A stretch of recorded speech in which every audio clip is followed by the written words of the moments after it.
Hello guys, welcome to my YouTube channel. So today I am going to show you what is the MCP Inspector.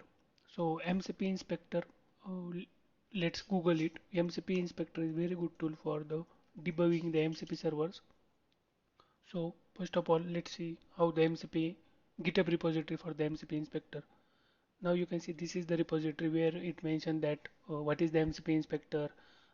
This tool is debugging and testing for the MCP servers. So here are the architecture diagram, how we can run it inside the local Docker container and all of the things. So I am going to show you the live demo how you can like test those things on your local machines. So first of all, I just give you the little bit of overview of the MCP inspector. So right now we have the MCP servers. MCP server is connected to the AI agent and the tools are connected to the MCP servers. In my case, it's the SileGening platform which are connected to my MCP servers. So for debugging those MCP servers, we need a MCP inspector.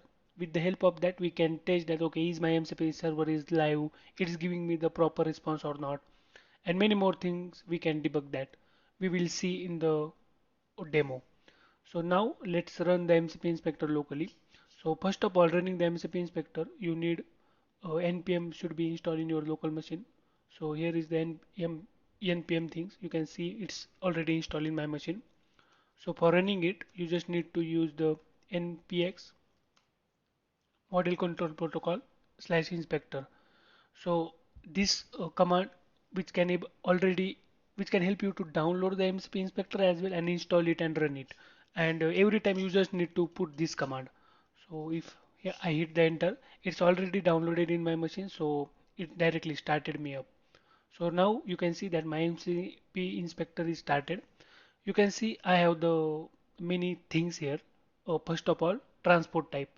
So transport type is in my case it's the HTTP because I connected to the HTTP source data, HTTP data source. But in your case, it may be the STDIO or something like SSE or like HTTP uh, transport type we use oftenly when we are connecting to the APIs and all. And STDIO we use only when we are connecting to the file systems like creating the file, modifying the file, and things like that. So these are the transport type. We also define in our MCP servers as well. Here you can see this is my MCP servers. Inside that I am using the fast MCP for initialize the MCP servers.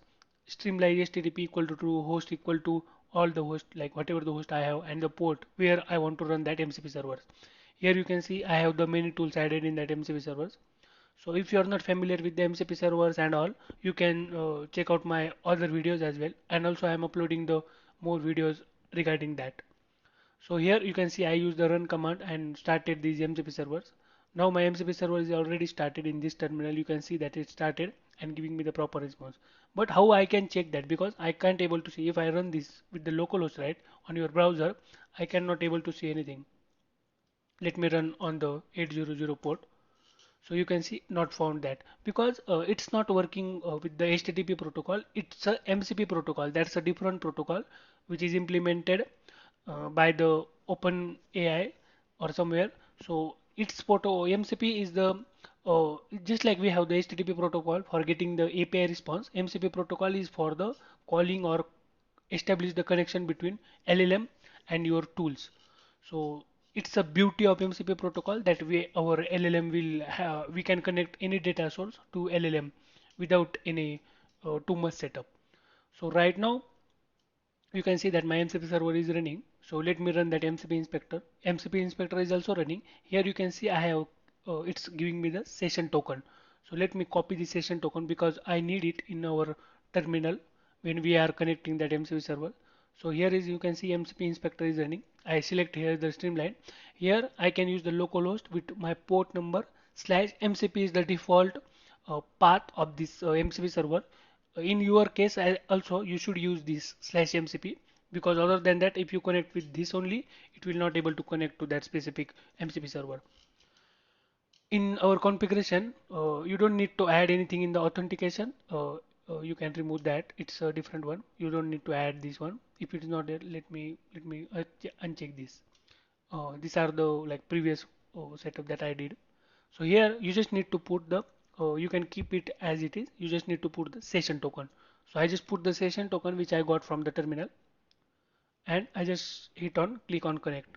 Once I click on connect, you can see that it's showing me like reconnect or disconnect, which means that my MCP inspector is successfully connected to the MCP tool, MCP server.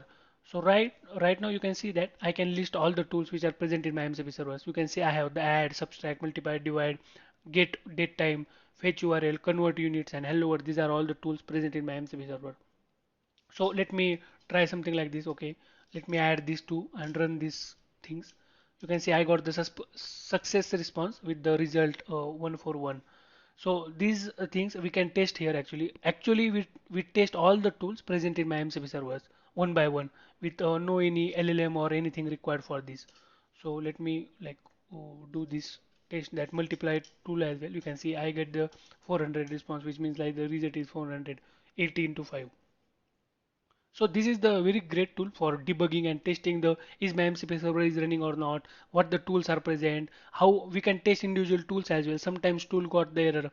Like if I say got the things from the URL right, and I put here like google.com, so it will give me the all the resultant details. So you can see that invalid URL and something like that. So I can actually debug this tool only because all other tools are working fine, only that this tool getting some error. So we can debug here. So this is the beauty of MCP Inspector. It's very great tool for like debugging and all. And I feel that here is the complete documentation of the MCP Inspector. You can see like how you can run it inside the Docker container. Also, you can run it via the CLI and all other things you can observe here. So this pretty much from my side regarding that MCP Inspector. We will meet in next video. Thank you so much for this.